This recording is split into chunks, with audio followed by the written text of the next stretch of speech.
What? What? What the hell is this? Harumph. I didn't get a harumph out of that guy. Give the governor harumph. Harumph! You watch your ass. I see you shiver with anticipation. Let the show begin. Hey everybody, this is David Heretic coming at you with another edition of Reactions, Reviews, and Rants. And tonight, alright, coming back to Seikima-II. Yes, indeed, Seikima-II Fans Feeling You.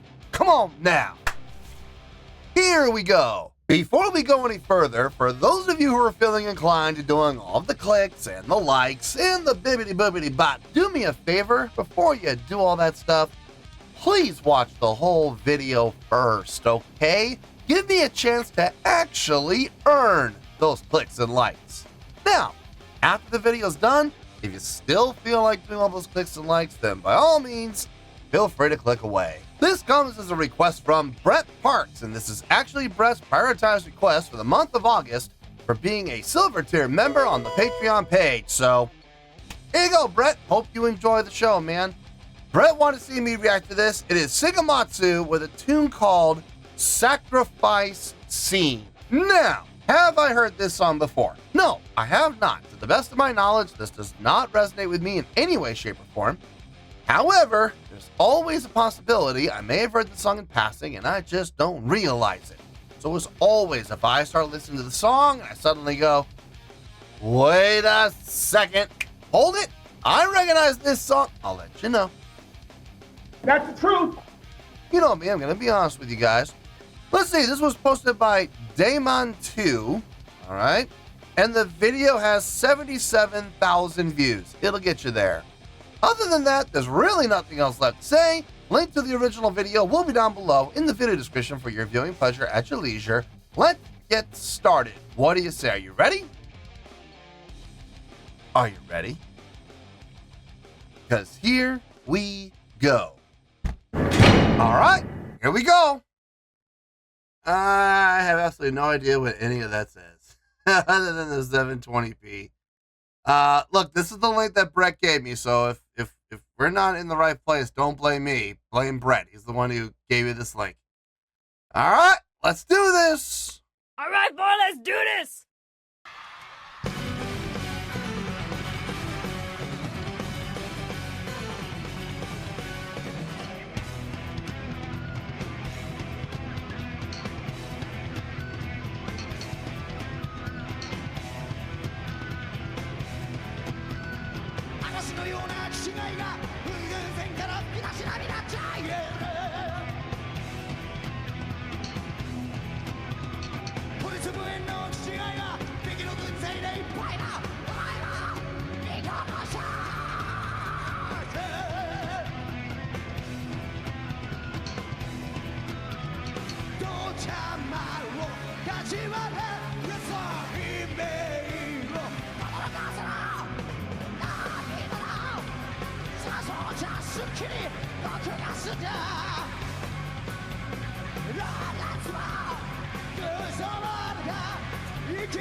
Ha!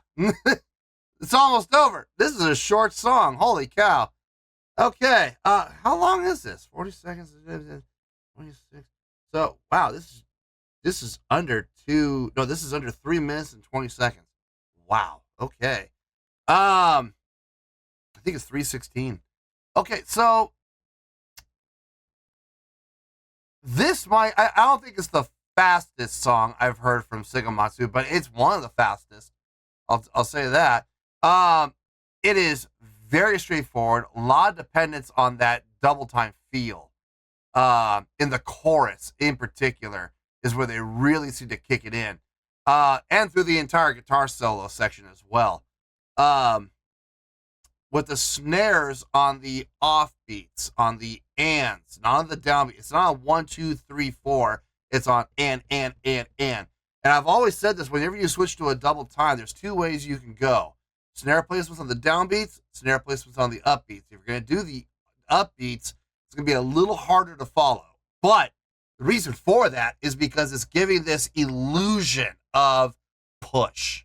It's giving this illusion of rushing, even though it really isn't. It's really not. It's right on the beat. But because of those offbeat snare placement, it gives it an illusion of we're pushing the tempo a little bit, even though they're not. When you put the snares on the downbeats on 1, 2, 3, and 4, it's a lot easier to follow. It's a lot easier to groove to. It's a lot easier to identify. But at the same time, it also, even though you're going at a double time feel, it's not as driving as the offbeats are. You know what I mean? So there's a little more comfort with snare on 1, 2, 3, and 4 as opposed to upbeats. The chordal progression, it makes sense. It's a little dissonant at times, but it resolves very quickly. The bass playing, I hear the popping and slapping. It's inconsistent. It almost, I know it's not, but it almost sounds like he's popping and slapping by mistake because there's no actual pattern. It's not like, the second measure of the first, the second line of the first phrase is, popping and slapping. So the second line of the second phrase is going to be the same. You know what I mean? There's no consistency to the popping and slapping. It sounds good. And I wish you would do a little more to create those consistent placements. It would make a little more sense. But, I mean, what he's playing does sound good. Guitar playing, both guitar players sound nice. I like what I'm hearing. Drumming is solid across the board. Demon's vocals on this, they're fitting the song. They're not the best vocals I've ever heard from him. I have heard other songs from them where his vocals just absolutely blow the vocals on this song out of the water. But what he is singing fits the context of the song. A little bit of chaos, a little bit of, a little bit of on the cusp of being out of control, but not quite. He's still able to keep it in, but it's good. It's walking that line though, and it fits the motif of the song, I think. So, no complaints there either. Love the set design. I love the stage. I'm really getting a clear shot right here, a pulled back shot of the entire stage. I like it. I like the stage design. I like the stairs. You got your risers here, here, here, here, here, and here. It's like you got a ramp here. Man, I would have so much fun on that stage. I'm just looking at the stage right now going, God, you would not be able to keep me still. I would be all over the place. Dear Lord. Anyway, let's with only 40 seconds left, let's get back into this and we'll finish it out and we'll get to the review.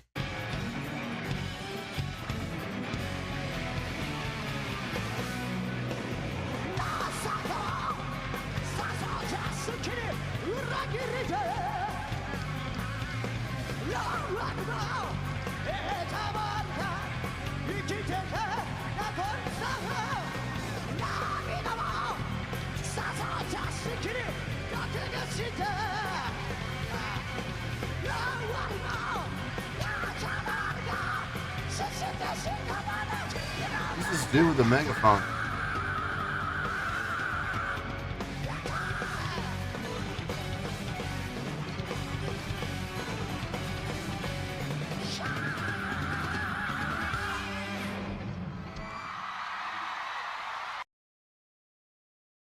I am really confused by the dude with the megaphone. He came running out from stage right, you know, headbanging and stuff, had a megaphone in his hand like he's going to do something with it, and he didn't do jack squat. That makes no sense whatsoever. It was just a distraction more than anything else. Maybe he's going to do something to set up the next song, but at that point, why didn't he just wait until this song finishes and then come out? That would make more sense. I don't know. I don't get it. I do not get it. Anyway, let me get my thoughts together. I'll see you in the review, and we'll talk about it. Well, there you go, folks. That was Seikima-II with Sacrifice Scene. This was a request from Brett Parks. And this was actually Brett's prioritized request for the month of August for being a silver tier member on the Patreon page. So there you go, Brett. Hope you enjoyed the show. There's not a lot to say that I didn't say during the reaction, so this should be a pretty short review. I don't know. I say that, and the next thing you know, we're here for 20 minutes. So take that for what it's worth. Anyway, let's get to it, shall we? On a scale of 1 to 10, I'm going to give that a 7.5. Yep, 7.5. I feel good about that score. Let me tell you why. Why? Okay, first things first, a 7.5. What does that mean? Well, a 7.5 would translate to a really good skill rating because overall, I think this was a really good presentation.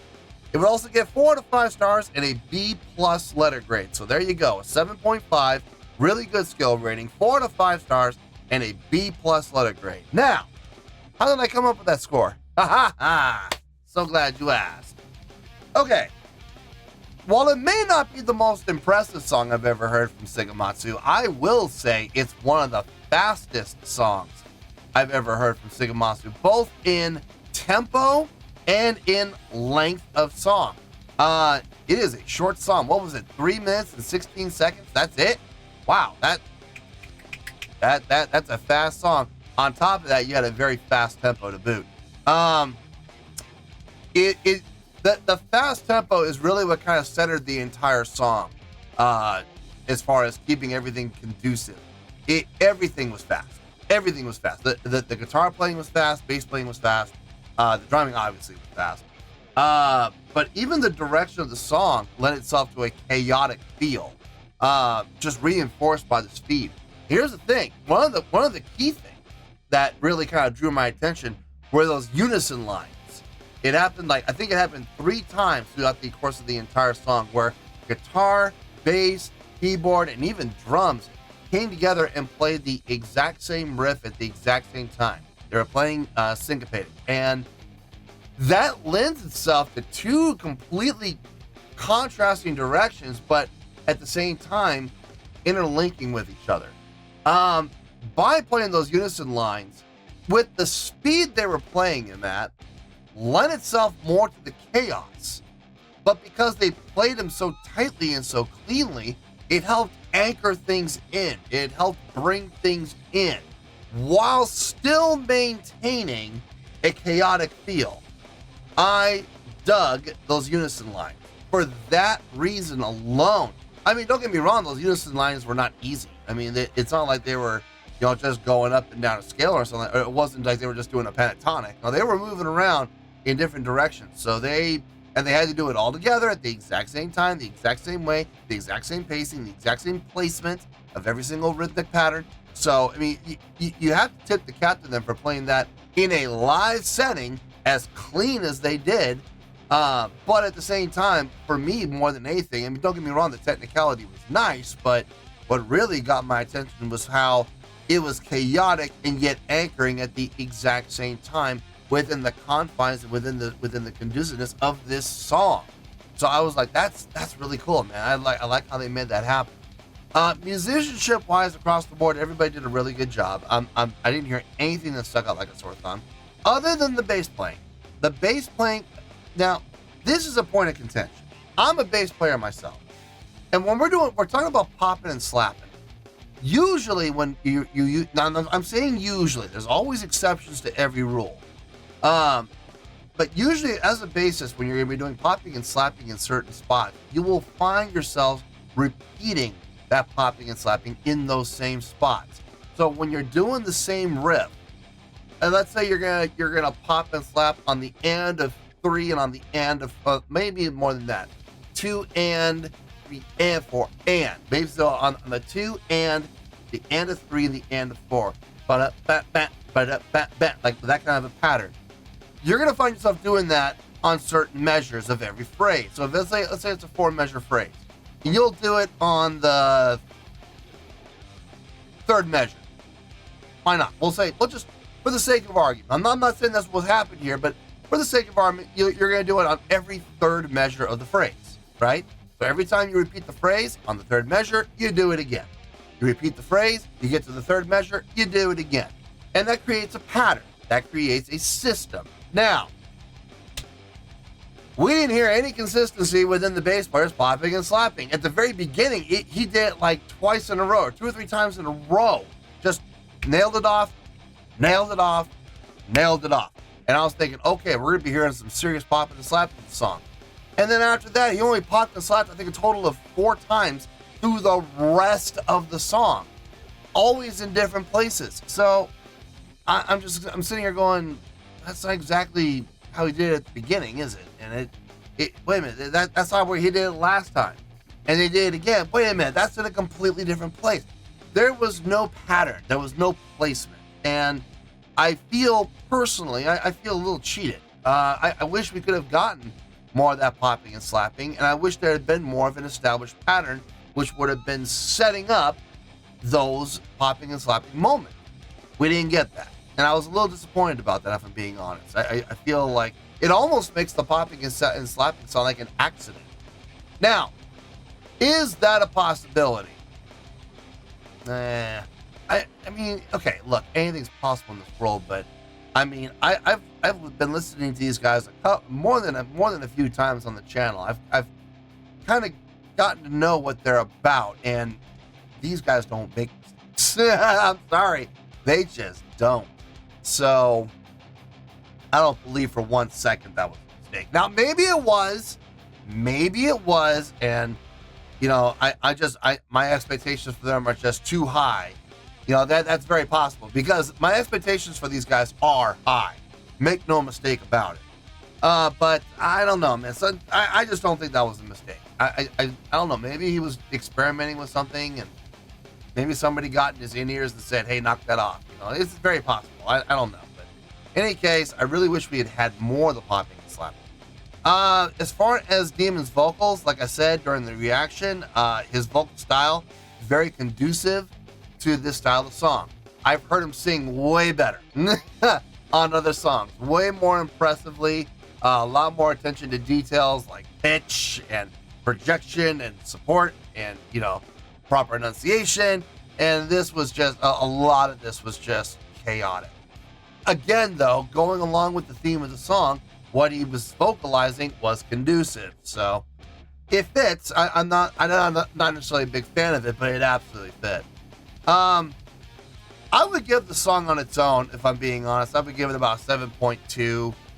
Yeah, that sounds about right, 7.2. But I'm giving this a 7.5. What happened there? Well, if you've been watching this channel for any amount of time, you already know what I'm going to say. So say it with me, kids.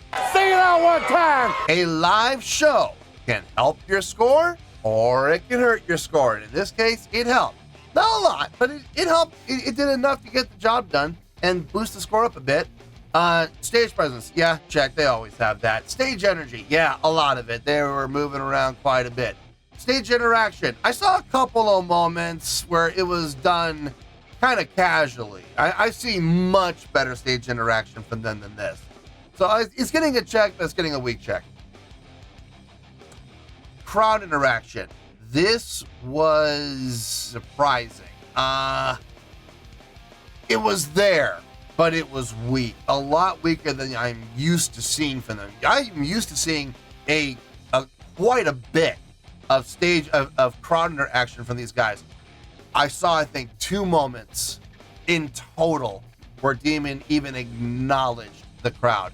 He was really kind of focusing on putting on the show rather than interacting with the crowd. So he did do it, though. He did, I think, twice. So it gets a check, but it's a weak check. And that's unfortunately the most important one. Showmanship. Okay, now here he kind of made up for it here. Because of the lack of crowd interaction, he was able to do all the showmanship stuff that he was doing. So he put on a good showmanship. He definitely brought that part, but at the cost of crowd interaction. So, yeah, it's not exactly a fair trade-off either. It's definitely a lopsided trade-off. Production. Yeah, these guys always have good production. Between the cryo and the set, that stage just looks amazing. I would love to play on a stage like that. That looks fantastic. A lot of fun. A lot of potential to get into a lot of trouble. But in any case, this is why the score is coming up from, like I said, about 7.2 up to a 7.5. Could it have been higher? Sure. Have some more stage interaction for starters, and definitely crowd interaction. But those 2 things did keep the score from going up higher than it could have been. But still going up 0.3. That's nothing to sneeze at. So yeah, 7.5. I feel good about that score, and that's where we're going to stay. So let's wrap everything up here in a nice shiny bow, shall we? We have a 7.5, which is a really good skill rating, 4 to 5 stars, and a B+ letter grade. Take your pick. I don't care, whichever one of those floats your boat. Final word, final score, I have spoken. Well, that's going to do it for this edition of Reactions, Reviews, and Rants. Hope you all enjoyed the show. Hope that was able to entertain you. If I was able to put a smile on your face and brighten your day, then I did my job, and I'm so glad I could do it. If you guys feel like joining the fan base, go ahead and click on that button down there. If you guys want to like the video, go ahead and like the video. If you guys want to ring the bell, go ahead and ring the bell. It honestly doesn't make any difference at all to me, but if you guys feel like doing these things, well, then by all means, feel free to do so. Well, that's going to do it for the night, folks. Thank you very much for watching, and as always, this is David Heretic signing off, reminding you to stay fabulous and support each other. Later. Peace.